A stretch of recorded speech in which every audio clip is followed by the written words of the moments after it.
Okay, well, I want to welcome you to the broadcast. We are going to talk about Chapter 9. I'm John Mayfield for Global Real Estate School, and we are in a new studio. We've actually created a different side of the studio and repainted the walls and kind of reorganized items.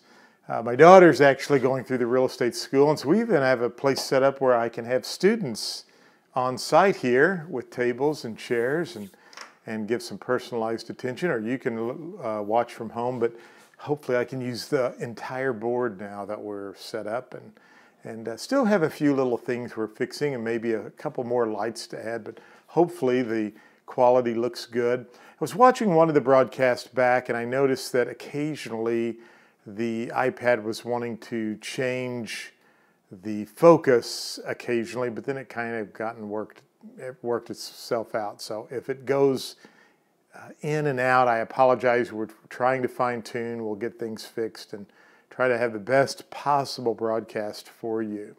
So let's get started with Chapter 9. We're going to talk about encumbrances. You remember from the last chapter when I spoke about all liens are encumbrances, but not all encumbrances are liens. Remember that an encumbrance affects the title to the property. That could be in a good way or a bad way. An easement may not always be a bad thing. An easement might actually, be a good thing if, for example, some people say, well, how could an easement be good for me? Let's say you own a tract of land, and this is the major highway, and let's just say this is 100 acres, and all of a sudden you give an easement to this property owner, B, back here. Now, B puts the road in for you, a nice, let's just say they even blacktop the road. You give them an easement to use this strip of property, and they allow you to use the road as well. Now you might be able to sell off lots back here at a higher price. So that easement was not really detrimental to you to give them an easement, but the easement is called an encumbrance because it affects the title of the property. So we talk about in your books, and as you studied through the online course, there are other types of encumbrances, things such as easements, restrictions, another type of encumbrance. We have air and water rights that are encumbrances, encroachments, license, etc. Now, I do want to tell you that this specific chapter will have lots of questions. They like to ask questions about different types of riparian rights or easement in gross versus an easement by necessity. So I would definitely spend some time reviewing this chapter and knowing the material.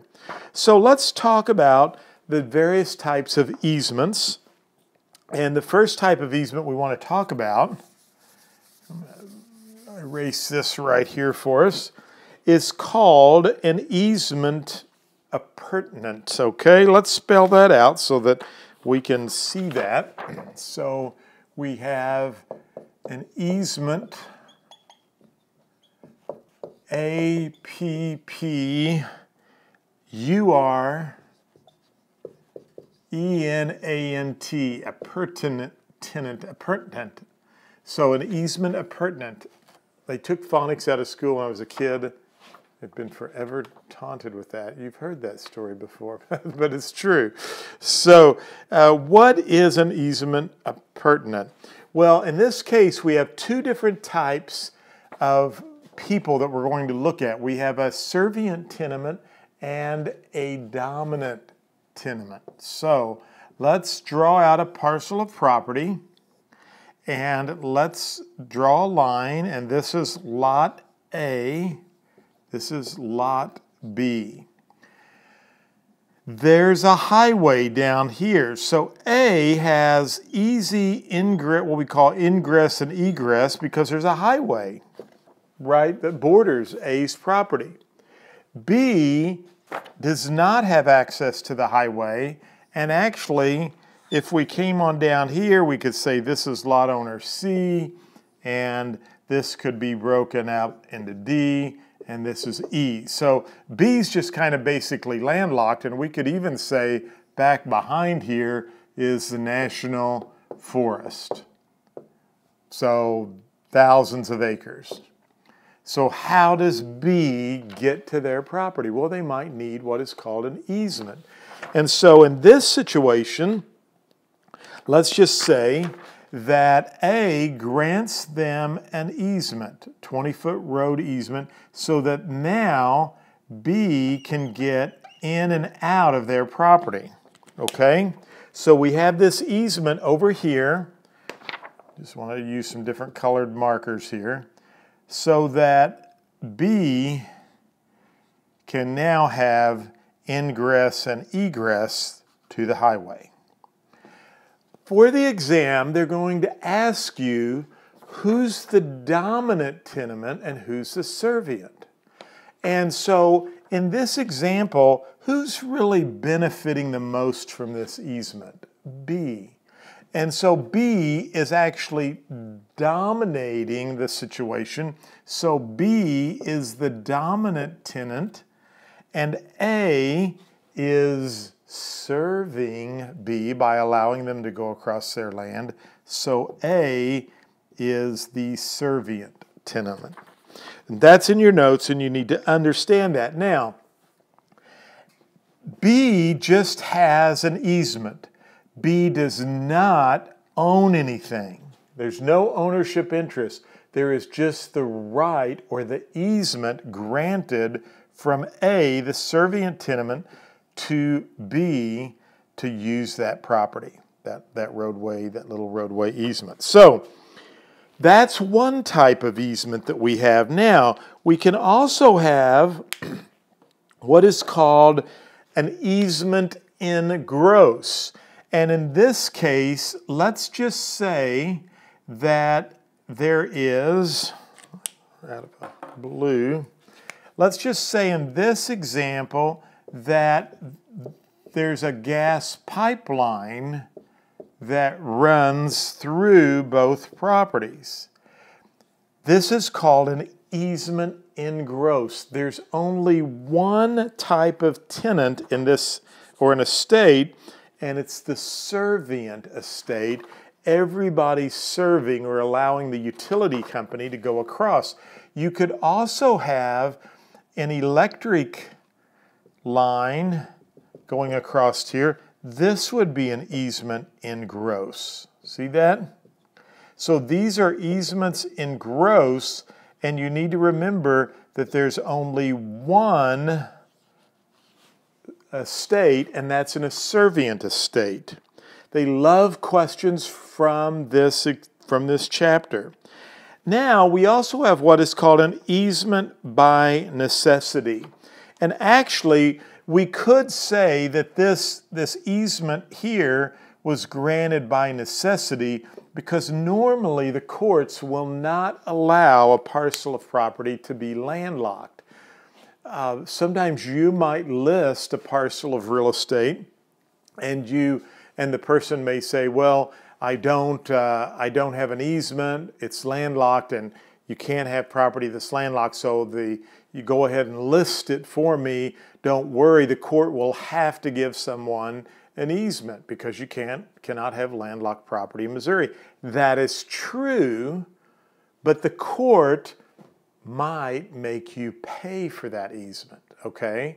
It's not just free. Normally the court just doesn't say, "Hey, A, you've got to give B an easement," and just, do it without any kind of financial obligation. B may have to pay for that easement. So yes, you can have an easement by necessity. You cannot have property that's landlocked, and just wanted you to kind of know that side note. I would just know that an easement by necessity arises when an owner has no access, okay? So you want to definitely make sure that you know that. Now, we also have what is called an easement by prescription. An easement by prescription. So with an easement by prescription, I'm going to draw this out for you here. I want to show you a different example for an easement by prescription. So let's get rid of this.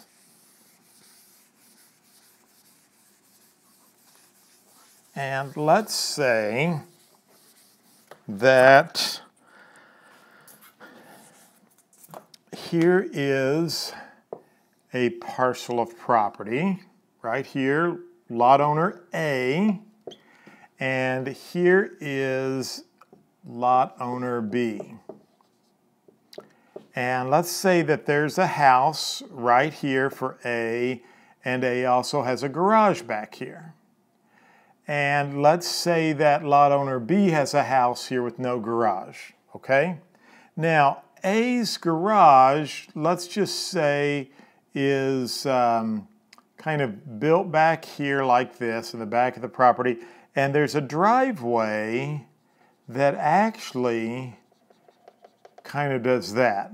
It's on, the driveway's on B's property, and then it kind of comes around here to A's property. And let's just say that this has been like this for 40 years, okay? 40 years this driveway's been here. And for 40 years, A has driven their car and gone back and forth like that. And remember, part of that driveway is over here under B's lot. Well, B decides to sell the property. And upon selling the property, B wants to get a survey. Because as you will study in chapter 14, under title insurance does not cover survey. It doesn't provide survey coverage. You got to get that extra. So the new owner of B wants to get a survey. They do a survey, and lo and behold, guess what the survey says? There is an encroachment. Another terminology, right? An encroachment of A's driveway.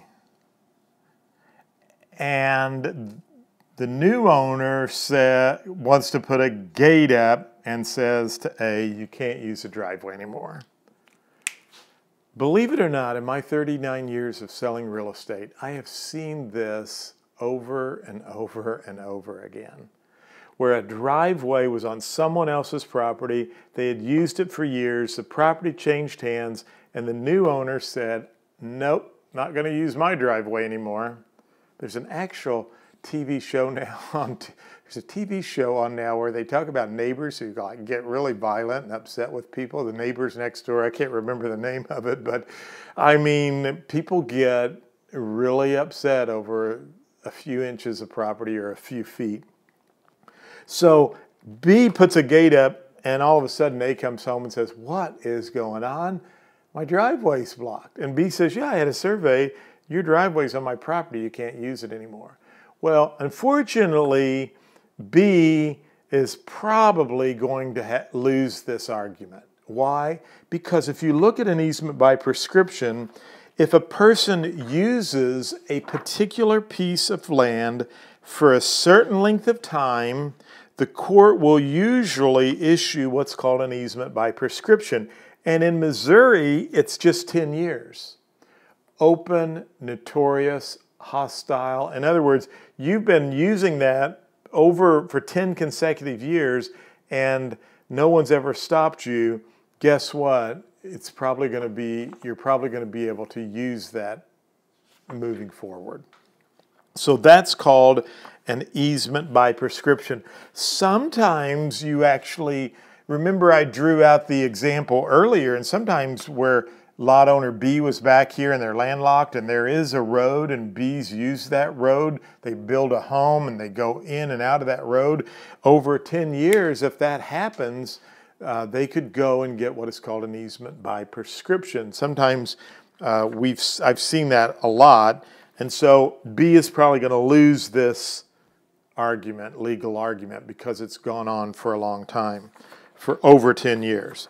Now, what if I use the land for 5 years and then I sell my A uses it for 5 years and then sells it to Jones, who uses it another 5 years? Could Jones, the new owner, say, look, I only used it for 5 years, but the person before me used it for 5 years, so we've together collectively used it for 10 years. That's called tacking, and yes, you can do that. That's not a problem, okay? So the process is called tacking. You will probably see a question on either an easement by necessity, which is for utility companies, right? One estate, servient estate. You will probably see a question about an easement appurtenant, more specifically, who's the dominant estate and who's the servient estate. And remember, the dominant is controlling. They're the one that's using that easement.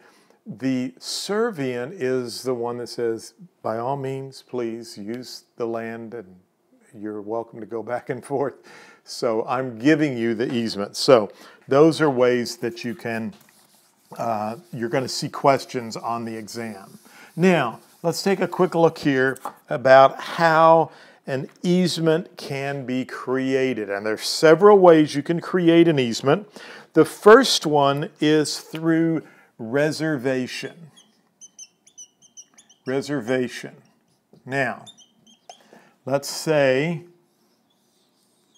we have lot owner A, and back here we have lot owner B. I'm going to change black pens because that one is getting low. So we've got lot owner A, lot owner B. Actually, let me rephrase this because we're doing reservation, okay? So in this case, let's just say that there's 40 acres up front and there's 40 acres back here in the back. And lot owner A owns all of this, so they own 80 acres, right? So A says, I want to sell this front parcel. I want to build a new home back here because there's a big mountain and a view. My wife and I have always picked a spot out. We walk back there and say, this is where we want to build our home. And we really don't want 80 acres. We don't need that much. 40 is plenty for us. So they say to an owner or a buyer, we'll sell you the 40 acres, but we want to reserve an easement to get back to this property. So reservation, one way that you can create an easement. Need to remember that. Number two, you can do that through grant or through a deed where you just deed an easement. Sometimes I've had situations where we've had property that's been landlocked and I've gone to the person in front and said, there is this old road here. Is there any way you might be willing to deed an easement so that we can sell this property for the people back there? And, a lot of times it's worked. Sometimes people say, no, I don't want to do that. Sometimes people say, yeah, I'll do it, but I want X number of dollars. But in many situations, I've been able to do that as a real estate professional, and I've been able to get an easement for my sellers who were wanting to sell this back property with no easement. And so I would go to the title company and they would just grant or use a deed. I'm selling a property right now for some sellers, and they want to deed a parcel that has a cellular tower on it. So they're deeding to themselves, or actually in this case they're reserving an easement, but their company's deeding an easement to the people who own the property so that they actually have an easement for this cellular tower, and that's just through grant or deed. It's created through grant or deed. The third way is by necessity. Remember, we just talked about that. N-E-C-E-S-S-I-T-Y,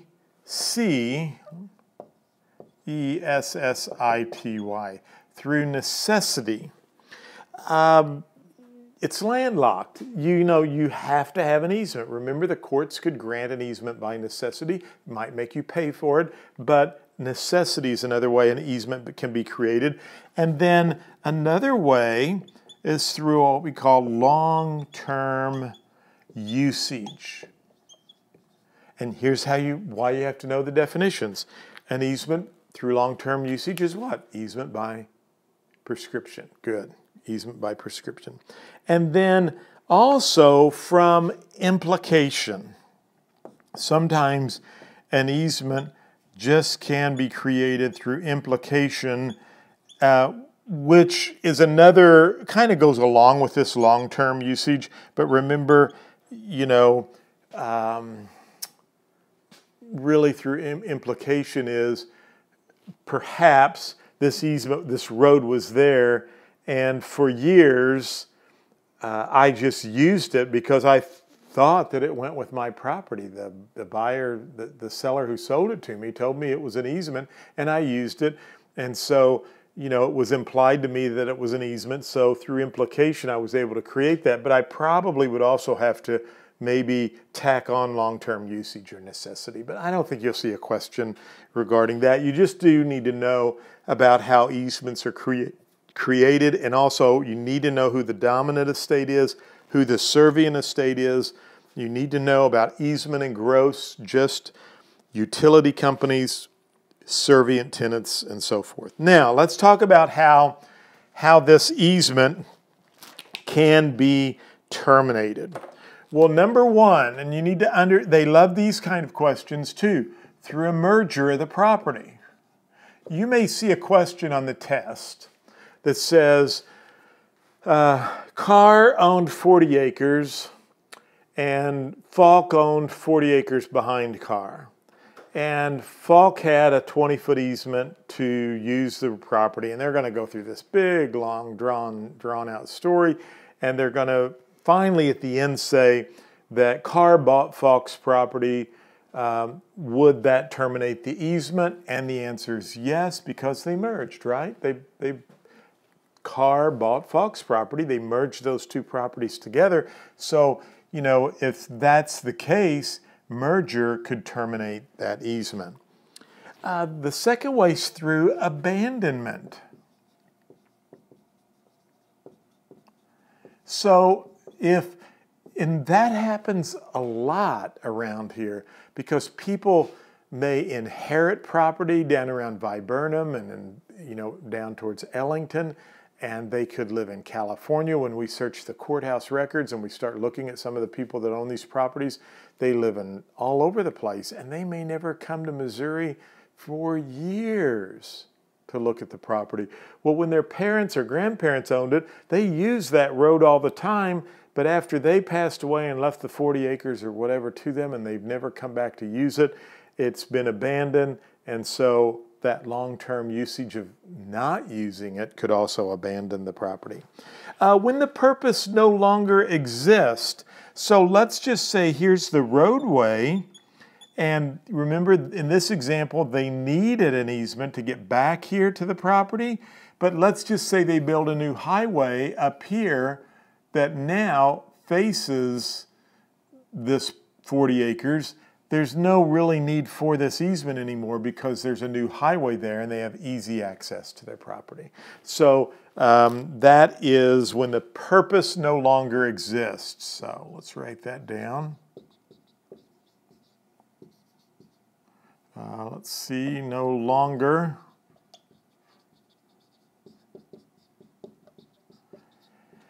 And then we also have adverse possession, same principle we just talked about. Kind of that abandonment would fall within that.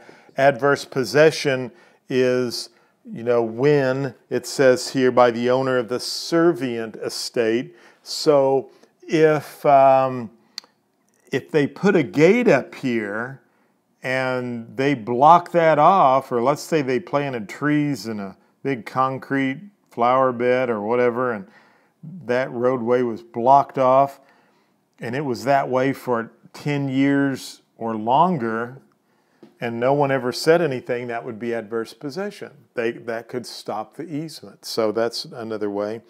Through excessive use. If A said, I want to reserve this so I can build a house back here, and they reserve that easement, but then A put some kind of a nightclub in, and there are hundreds of cars going in and out all the time. The new owner could go to the court and say, look, they reserved an easement to build a house, but they never told us they were going to put a nightclub back there, and we've got cars going back and forth all hours of the day, or perhaps they put a speedway back there, and that's how the fans get in and out of the property. Well, excessive use could terminate an easement. And then we have non-use, which really is just duplicating what we've already learned. I think that would be self-explanatory. Destruction of the property, that has a lot of times, and the only reason I don't want you to get confused, but a lot of times easements can be granted in cities when there are brick buildings that are right next to each other. Sometimes there's an easement for this party wall, so if one of the buildings is torn down, that would terminate the easement for that party wall. So a lot of times that's where that actually relates to, is when you have city, down in the city where you have houses that are built right next to each other. And by release of the right of the easement through the dominant tenant. So if I had this easement here, and let's see, there was another highway or roadway out here, and my wife and I said, you know what, let's just build our own road over to that highway because we already own this land here. So I build a new access to get out through a different way. I could just release the easement and give it back. And then, of course, through a lawsuit, when someone wants to quiet the title, they could do that as well. You're going to see that word quiet a title. That comes up a lot. Now, remember that a license is a privilege to use another's land for a specific purpose. Normally, licenses are incorporated or associated with hunting or fishing. So you might have a license to hunt on property, but it's not really an easement. It's just a privilege. If you ever go to a baseball game or a hockey game or professional football game, your ticket, if you'll read it on the back, it's basically just a license to come on the property. And they can revoke that license at any time and have you leave. So, a license is just the person who owns the land grants a personal privilege. It's not any kind of an easement. It's just a license. And license can be verbal or in writing. And death will automatically terminate a license. Death automatically terminates a license. Now, one word that you need to know, and we've kind of talked about this, let's just erase all of this, is the word encroachment. I've seen that a lot on the real estate exam, so I'd kind of make sure I know it very well. It's encroachment. And an encroachment is just when something extends over the property line. So, if you have a property, let's see, right here, this is lot owner A, and then we have another property here, and this is lot owner B. Remember the garage I told you about a while ago? Let's say lot owner A's garage is like this. Classic scenario throughout my real estate career. I grew up and sold real estate most of my life in a little town called Flat River, and they changed the name to Park Hills when many of the towns consolidated and went together and merged together, consolidated. But it was Flat River for years. It was an old lead mining town. They built homes for the miners, and we had lots of these examples where there's a small home on a lot, and there's a garage on the lot, and the garage is over the line. That's called an encroachment. When we were doing lots of first-time homebuyer loans, started doing those in fixed-rate mortgages years ago, when mortgage lenders became a little bit more commonplace in our marketplace, they always required a survey. We had to get a survey. And so when we would get these surveys, man, we had nightmares in our community. And a lot of homes, you would just panic when you saw that, because the lender would say, or the title company, is you got to get that fixed. So we would have to get an easement sometimes because there was an encroachment. Most of the time nobody wanted to actually deed their property, but they would, give them an easement to use 20 feet. And so we would get this little easement here, which would suffice for the bank, because now you had a right to have your garage on that. Now you could go to court and you could say, hey, we need that by prescription or adverse possession. But anytime you have to go to court, it takes time, it takes legal counsel, and it can be very costly and expensive. And so the easiest fix was when the title company or the surveyor would write a legal description using a meets and bounds legal description, and they would start here and go to here and back over, and they would describe this out, and you would use that legal description as an easement, and then we would go to lot owner B. In many cases, the folks were nice and said, yeah, that garage has been there for a long time, it's no big deal. And they would sign the necessary documents so that everything was fine for the new owners of Lot A and Lot B when they went to sell, and for the title company and the bank. But this is an example of an encroachment. Now they've had a question on the test, and it's a little confusing because they give you these scenarios and they say a tree with limbs hanging over the property line. Well, anytime you have anything that's on your property that's hanging over the property line, it is an encroachment. Well, that wraps up chapter 9. I have a couple of questions, and I just dropped my sheet of paper, so I'm going to pick that up here. It's a live TV. It's kind of like the live police show. We're going to go now to Charlottesville, North Carolina. I have a couple of questions here from some of my students that have written some questions. So let me very quickly pull up the module, and we'll take a look at some of these because there's some questions that came in on chapter 9. And so I should have had that pulled up, and my apologies. So I have some questions, but I don't know the specific. I need to look at what you have in your module here, so we'll do that. If you want to watch these questions, I encourage you to. If you're ready to move on, you can jump on over to the next slide, but I think this might be good for you as well. I always found that when I was in college, if one person had a question, normally several other people had the same question. So let's go to 9.5 was the first question I believe we're on here. It said, an easement may be created by all of the following except. Now, I do want to tell you that at our last real estate commission meeting, where they spoke to us about the exam, they have said they're going to be getting away from having these types of questions. In other words, you may not see questions that say all of these are correct except. Now, I still include these in your material. Why? Because I think it's a good learning experience. In other words, when you read this question, you now can go back and look at this and say, well, an easement may be created by all of these, and the first one's reservation from the dominant estate.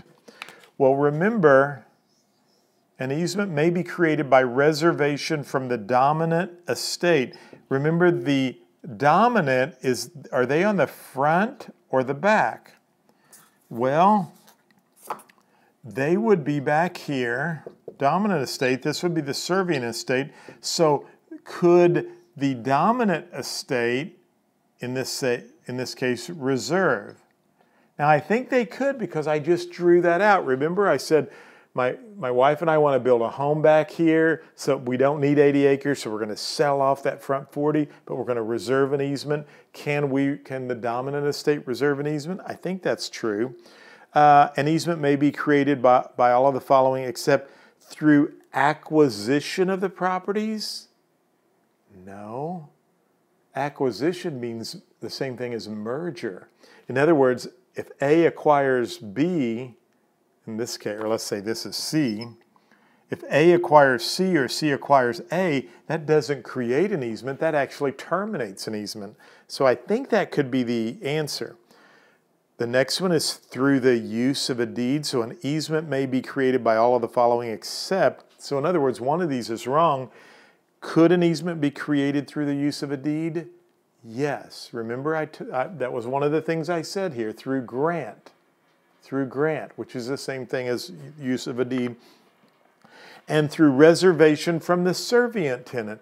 Well, sure, they could sell off A and reserve an easement, so that's true. So I think the answer in this case is through acquisition of the properties. Let me select that.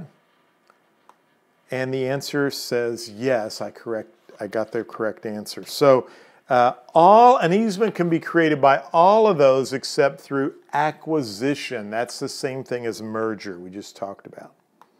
Okay, let's look at 9.7. That was a question I had from one of the students. Excuse me.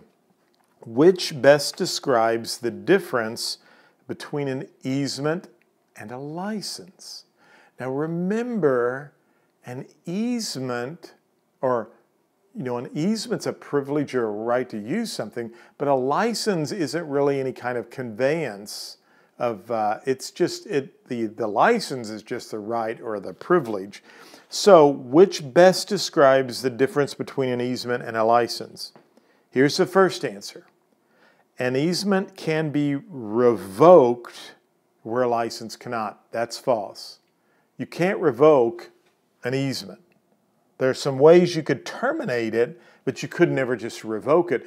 But if you go to the baseball game and you drink too much beer and all of a sudden you're yelling at the umpire and saying you're blind as a bat and all these obscenities, they can revoke your ticket, your license, and boot you out of the ballpark, okay? In fact, we've all been to ball games where somebody got tossed out, or a concert for something.